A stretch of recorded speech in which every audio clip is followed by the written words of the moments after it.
இன்னைக்கு மார்க்கெட் ஒரு short review மட்டும் பார்த்துருவோம். நம்ம எடுத்துகிட்டு வந்த இம்பார்ட்டன்ட் லெவல்னு சொல்லிட்டுனா இன்னைக்கு 25750 மார்னிங் ஓப்பன் ஆகிறதுக்கு முன்னாடியே நம்ம மென்ஷன் பண்ண லெவல் வந்துட்டு பார்த்தீங்கன்னா 25750. அதுதான் இம்பார்ட்டன்ட் லெவலாக நம்ம இன்னைக்கு கன்சிடர் பண்ணது. பட் மார்க்கெட் ப்ரீவியஸாகவே ஆல்ரெடி சொல்லியிருக்கேன். பட் மார்க்கெட் எங்கே ஓப்பன் ஆகுது அண்ட் கேண்டில் ஸ்ட்ரென்த் என்னங்கிறத பொறுத்தா நம்ம நெக்ஸ்ட்டு ப்ரொசீட் பண்ணுறது. ஏன்னா ப்ரீவியஸ் இம்பார்ட்டன்ட் லெவல் எவ்வளோ தூரம் இருந்தாலும் அன்னைக்கு மார்க்கெட் ஓப்பனிங் அப்படிங்கிறத செக் பண்ணிட்டு தான் நம்ம அந்த இம்பார்ட்டன்ட் லெவலுக்கு கன்சிடர் பண்ணுவோம்.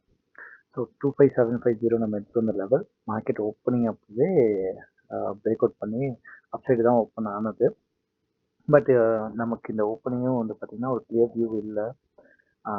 ஜஸ்ட் வாட்ச் பண்ணுங்கன்னு சொல்லி 25700 வந்து கொடுத்துருந்தது. 260 அப்படின்னு சொல்லிட்டு அந்த லெவல் மென்ஷன் பண்ண டைம் பார்த்தீங்கன்னா நியர்லி 9:45.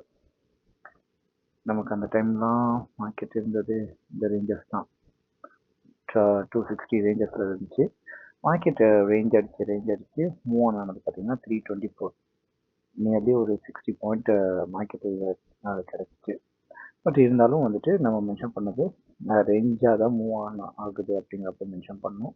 நெக்ஸ்ட்டு ஒரே ஒரு தடவை ஒரு இது மென்ஷன் பண்ணது என்னன்னா 25875 கிராஸ் பண்ணால் டி வந்து கண்டினியூ ஆகும் அப்படின்ட்டு.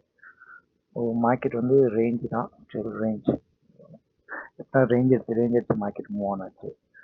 என்னன்னா பேங்க் நிஃப்டியில் ஒரு பெரிய மூவ்மெண்ட் இல்லை. நிஃப்டி 50லையும் சேம் தான். மூவ்மெண்ட் இருந்துச்சு. அந்த 60 பாயிண்ட் தான் ஃபுல் அண்ட் ஃபுல், எந்த வேரியேஷனுமே இல்லை. End of the day market வந்து க்ளோஸ் பண்ணதும் சேம் அதே எங்கே ஸ்டார்ட் பண்ணிச்சோ அங்கே க்ளோஸ் ஆகணும் அப்போ தான் 25850.